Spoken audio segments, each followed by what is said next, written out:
Hello Maharashtra state board के class 10 के प्यारे बच्चों, वेलकम बैक टू रैंकर्स। आपके शहबाज सर आपके लिए आ गए हैं साइंस 1 का नया चैप्टर लेकर। बच्चों नाम है क्या?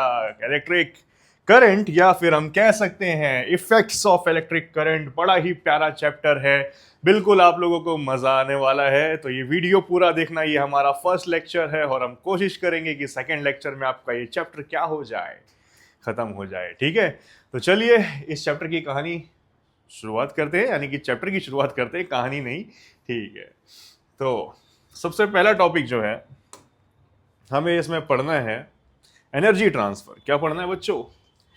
Energy transfer. आप लोगों को पता है प्रीवियस स्टैंडर्ड्स में आप लोगों ने पढ़ा होगा कि इलेक्ट्रिक करंट क्या होता है बच्चों? फ्री ऑफ इलेक्ट्रॉन्स होता है, राइट है ना? Flow of electrons, sorry, electrons जब फ्लो होते हैं तो ऑपोजिट डायरेक्शन में क्या होता है? इलेक्ट्रिक करंट पास होता है। ठीक है ना? जब भी इलेक्ट्रिक करंट पास होता है तो क्या होता है? एनर्जी ट्रांसफर होती है। क्या होती है? एनर्जी ट्रांसफर होती है। फिर वैसे ही रेजिस्टर है, ठीक है ना? रेजिस्टेंस क्या करता है? Opposition to flow of current होता है बच्चों। ठीक है, तो रेजिस्टर एक डिवाइस है जो करंट को क्या करने वाला है? अपोज करने वाला है। ठीक है, तो जब भी किसी रेजिस्टर के अंदर इलेक्ट्रिक करंट पास होगा, ठीक है बच्चों, जब भी इलेक्ट्रिक चार्ज फ्लो करेगी किसी रेजिस्टर के अंदर, तो इलेक्ट्रिकल एनर्जी क्या होने वाली है? ट्रांसफर होने वाली है उस गिवन रजिस्टर पर। ठीक है, यानी कि जब भी करंट फ्लो हो रहा है किसी रजिस्टर में, ठीक है, तो एनर्जी क्या होने वाली है बच्चों? ट्रांसफर होने वाली है।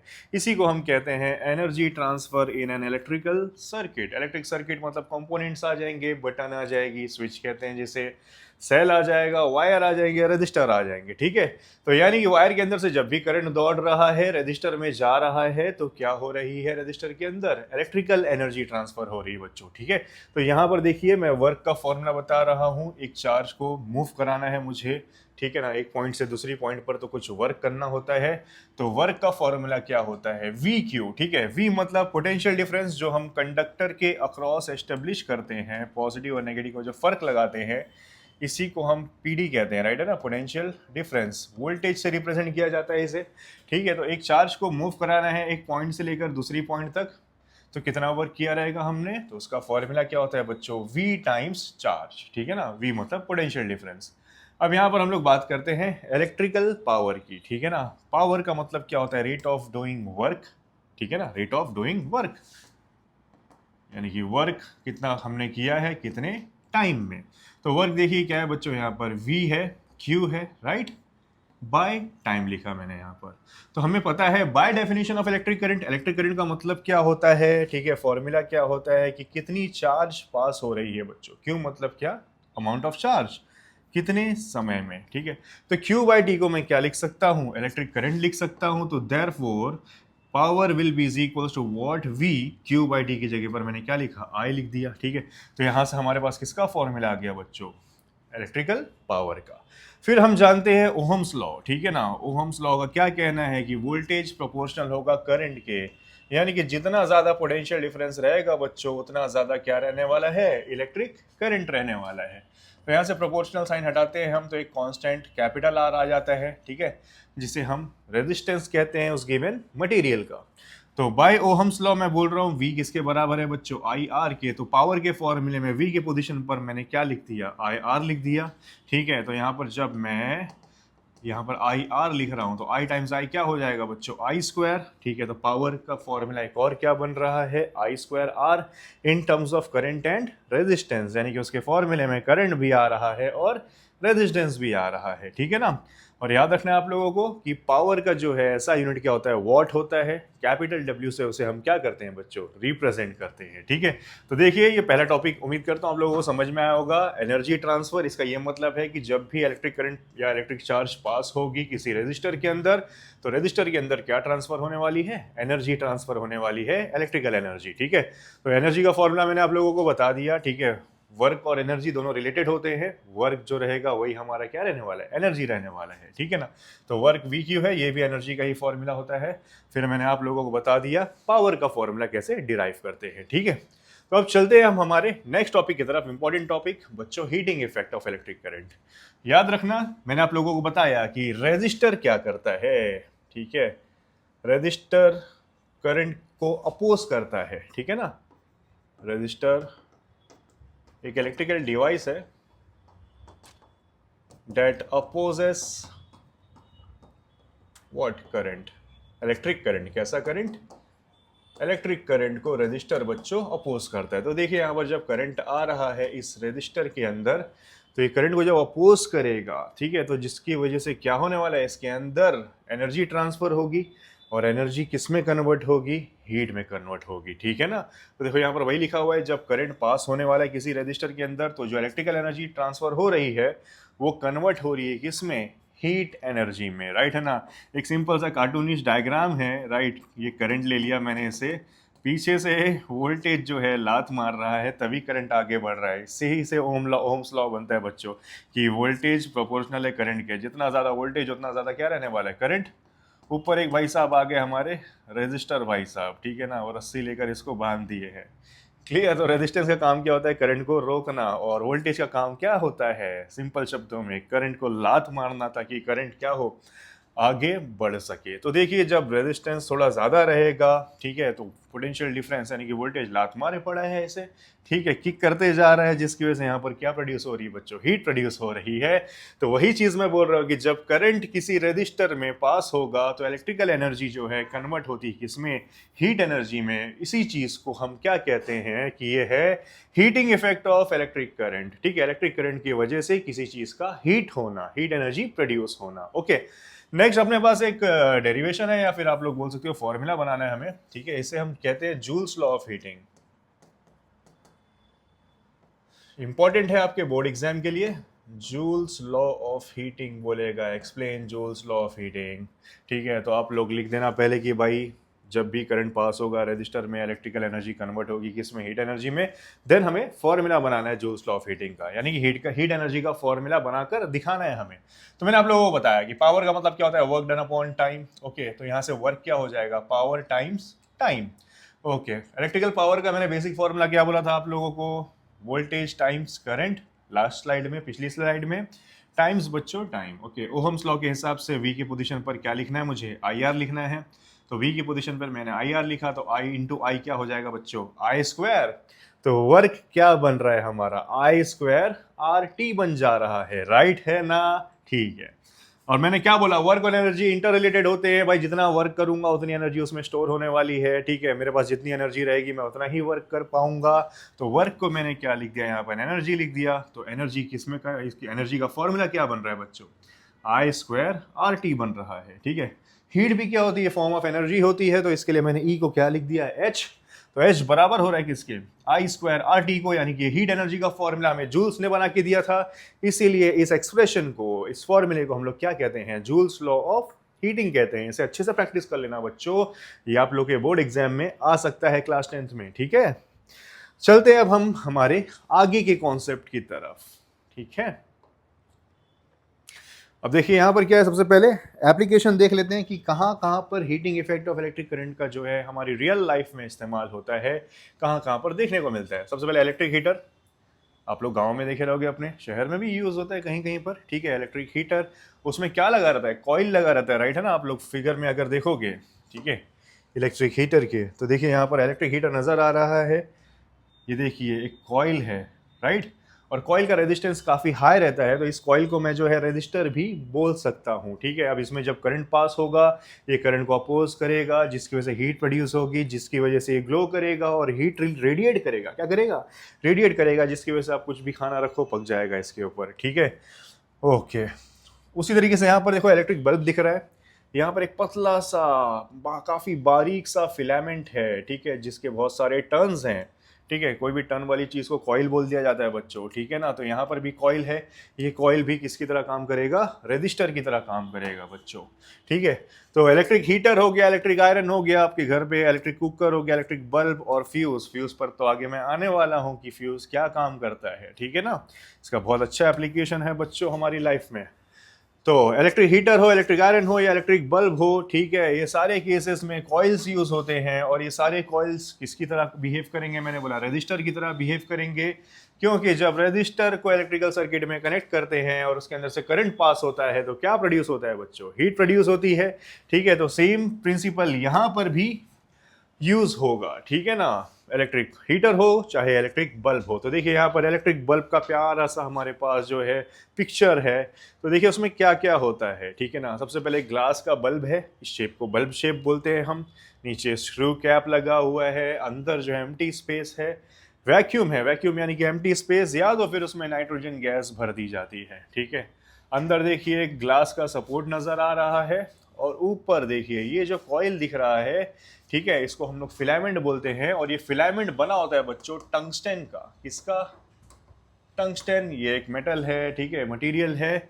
इसकी हाई मेल्टिंग पॉइंट होती है। क्या होती है बच्चों? टंगस्टन की बहुत हाई मेल्टिंग पॉइंट होती है और हाई रेजिस्टेंस होता है, ठीक है। हाई मेल्टिंग पॉइंट मतलब भाई मान लो 4000 डिग्री सेल्सियस के ऊपर जाकर ये मेल्ट होगा, और बल्ब जो है जलता है, मान लेते हैं हम लोग 3600 डिग्री सेल्सियस या 3300 डिग्री सेल्सियस के आसपास, ठीक है। इतना ज़्यादा हीट हो जाता है ये। क्यों हीट हो रहा है? क्योंकि इसके अंदर जब करंट पास हो रहा है तो ये करंट को अपोज कर रहा है, तो यहाँ पर हीट जनरेट हो रही है। क्लियर? और ये गर्म होते होते होते होते रोशनी जो है फैला रहा है, और साथ ही साथ हीट भी क्या कर रहा है बच्चों? रेडिएट कर रहा है। तो आप लोग को इसके ऊपर ये रीज़न है, ठीक है, why tungsten filament is used in electric bulb. तो उसका रीज़न आप लोग ये देख सकते हो कि भाई टंगस्टन फिलामेंट जो है यूज़ होता है इलेक्ट्रिक बल्ब में। क्यों यूज़ होता है? उसकी वेरी हाई मेल्टिंग पॉइंट है और काफ़ी ज़्यादा रेजिस्टेंस है। क्लियर? और ये ज़्यादा हॉट हो जाएगा और ग्लो करेगा बिना पिघले इजीली, ठीक है। नेक्स्ट अपने पास देखिए बच्चों, यहाँ पर क्या नज़र आ रहा है? एक सोलिनॉइड है, ठीक है ना। सोलिनॉइड एक्चुअल में क्या होता है? कॉपर वायर का बहुत बड़ा कॉइल होता है, ठीक है ना। बहुत सारे टर्न्स होते हैं जिसके गोल गोल गोल गोल घूमा रहता है, उसको हम लोग सोलिनॉइड कहते हैं। तो कॉपर वायर बच्चों इंसुलेटेड रहेगा, यानी कि कवरिंग रहने वाली है उसके ऊपर। तो what is a solenoid? Exam में अगर आप लोगों को आएगा तो आप लोग क्या लिख सकते हो? A coil of many turns of insulated copper wire is known as what बच्चा लोग? सोलिनॉइड बोलते हैं इसे, ठीक है। तो चलिए आगे बढ़ते हैं। तो यहाँ पर अपने हीटिंग इफेक्ट की कहानी खत्म होती है, लेकिन हमें पढ़ना है बच्चों किसके बारे में अभी? शॉर्ट सर्किट के बारे में और फ्यूज के बारे में, ठीक है। ये बहुत इंपॉर्टेंट हो जाता है हमारे लिए। काफ़ी दफ़ा हमने देखा होगा कहीं पर आग लग गई किसी बिल्डिंग में, किसी, ठीक है, चौल वगैरह में आग लग गई। Most of the time reason क्या रहता है बच्चों? शॉर्ट सर्किट का होता है, ठीक है ना। लोग बोलते हैं कि भाई शॉर्ट सर्किट की वजह से यहाँ पर आग लगी है, ठीक है ना। तो ये शॉर्ट सर्किट असल में होता क्या है, हम पहले वो जान लेते हैं।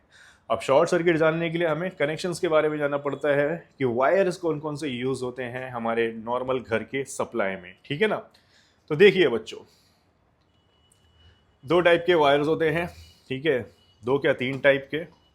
आप लोगों को यहाँ पर एक 3 पॉइंट प्लग नज़र आ रहा है, ठीक है ना। ये दोनों का खेल मेन होता है, ठीक है ना, ये दोनों पॉइंट्स का, ठीक है, ये दोनों पिन्स जो हैं यहाँ का। तो देखिए एक लाइव वायर होता है जो कि रेड कलर का होता है बच्चों, ठीक है। मैं आप लोगों को दिखा भी सकता हूँ, ठीक है।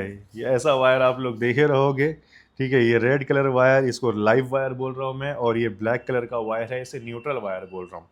तो ये जो रेड कलर का वायर है बच्चों, ये सप्लाई से, ठीक है ना। अब मान लीजिए कि ये वायर कहीं जाकर कनेक्टेड है, ठीक है। तो ये हमारा जो बोर्ड है ये सप्लाई है, सप्लाई से किसी इलेक्ट्रिकल अप्लायंस पर, किसी इलेक्ट्रिकल इंस्ट्रूमेंट पर जो है ये करंट लेकर जाएगा, ठीक है। और फिर करंट से रिटर्न, उस अप्लायंस से रिटर्न करंट कौन लेकर आएगा? ये ब्लैक वाला वायर, इसीलिए इसको मैं न्यूट्रल वायर बोलता हूँ, ठीक है ना। यानी ये दोनों मिलकर कनेक्शन पूरा कंप्लीट करते हैं, सर्किट पूरा कंप्लीट करते हैं, ठीक है। तो देखिए यहाँ पर वही कह रहा हूँ मैं कि जो लाइव वायर है बच्चों वो रेड कलर का रहेगा, करंट जो है लेके जाएगा सप्लाई से कहाँ पर? अप्लायंस तक, ठीक है। और इसका काफ़ी ज़्यादा जो है पोटेंशियल रहता है एज़ कम्पेयर टू हमारे ज़मीन का सरफेस अर्थ।